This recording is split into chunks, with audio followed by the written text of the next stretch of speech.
Magandang gabi mga ka-kingpins. Pagkadating nga namin dito ni Mr. sa bahay, ito binuksan agad namin tong pakwan na bilhin namin doon sa Oson. Takam na takam pa naman kami dito sa pakwan, tapos ito nga yung itsura pagkabukas namin. At imbis mainis nga kami ni Mr. natawa na lang nga kami at kinain pa rin namin to. Sabi ko nga kay Mr. baka hilaw pa to at kulay puti pa nga. Lasang pakwan pa rin naman siya, yun nga lang hindi siya matamis. At ito nga kinaumagahan, another busy day na naman nga tayo. Syempre dahil magluluto naman tayo ng maraming calamares at wala na nga stocks dito sa freezer ito at maghihiwa na naman nga tayo dito. Flex ko lang nga tong libreng Maggi na apron na binigay nga sa atin, bali 3 piraso nga ito. 8 kilos nga na po sitan, hihiwain natin dito at imamarinate at ang matitira nga nito ay lalagay natin sa freezer para lutuin naman kinabukasan. At dahil konti na lang nga stocks ng ating ibang produkto dito, ito umorder tayo nitong siomai, kikiam at fishball. Maramihan nga tayong umorder ng sa gayon ay makakuha tayo ng discount. At sa mga nagbabalak nga dyan magnegosyo, isa nga to sa teknik kung paano tayo makakapag-save. At alam nyo ba nung bagong pala ako magnegosyo, yung piso or dos na discount ay isip ko na kunti lang naman yun. Pero nung kwinenta ko nga lahat ang total na discount ay doon ko lang nga na-realize na malaki din nga pala. Aminin nyo, relate din kayo mga mi. Nagluto din nga pala tayo nitong maramihang lumpia para nga sa dadalhin ng ating mga food cart at eto nagbabalat na din tayo dito ng pugo. O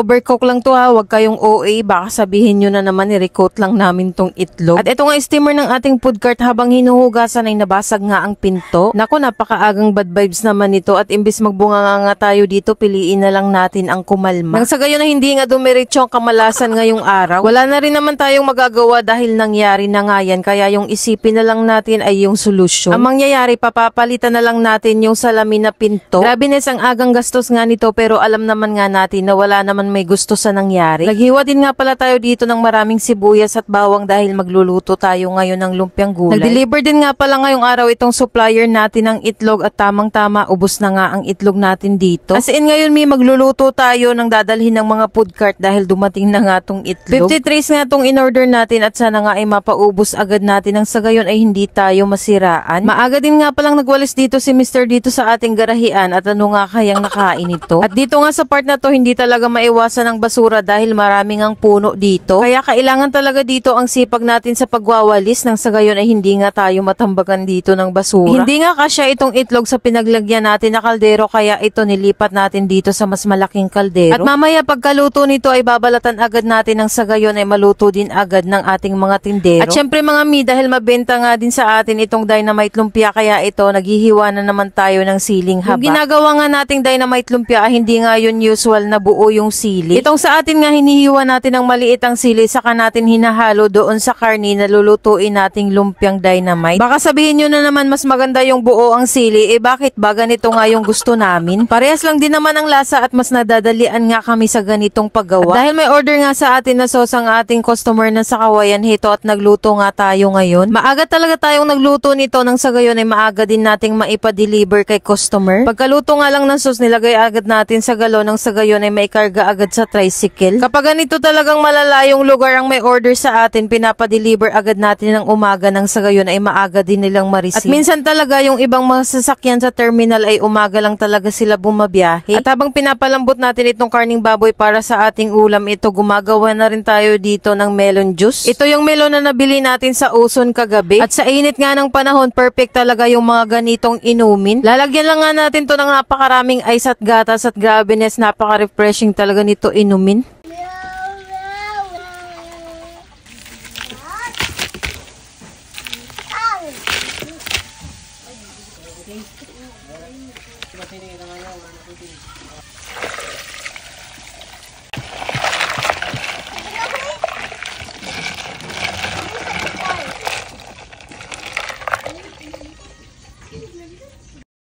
At ayan nga yung mga bata, sarap na sarap nga sila sa kanilang iniinom na melon juice. Dumating din nga pala kanina si Papa galing bukid at ito may mga dala nga siya nitong produkto niya. At ito nga yung dala niyang mais, lulutuin na nga agad natin nang sa gayon ay makain na natin. At may dala din nga siya saging at ito nga siling labuyo. Grabe, sob na naman nga ang araw natin at nakalibre na naman nga tayo ng pagkain. At dumating din nga palang tiyahin ko galing Maynila at ito nga mayroon tayong paayuda. Tamang-tama at malapit na nga ang birthday ko at mayroon na nga ako lulutuing spaghetti. At ito nga mga chocolate at yellow corn, alam ko yung mga anak ko ang matutuwa nito. Nag-brown out nga pala dito sa amin at napakainit dun sa loob, kaya heto, tamang tambay lang kami dito sa labas habang kumakain ng mais. Inaya ko nga pala si Mr. na doon na lang kami kilabyanan matulog. Dahil kung dito nga kami matutulog sa amin, panigurado mapupuya talaga kami dahil wala ngang electric fan. At habang bumibiyahe na nga kami papuntang Mobo, naalala nga ni Mr. yung bike ng aking anak nandun nga sa labas ng aming bahay. Medyo malapit pa naman kami sa amin kaya binalikan namin at bigla ngang nagkakuryente dito sa amin. Kaya yung nangyari, hindi na nga kami umalis ng bahay. So ito lang muna, sana panoorin nyo ang aming next video. Salamat sa panonood. Follow for more!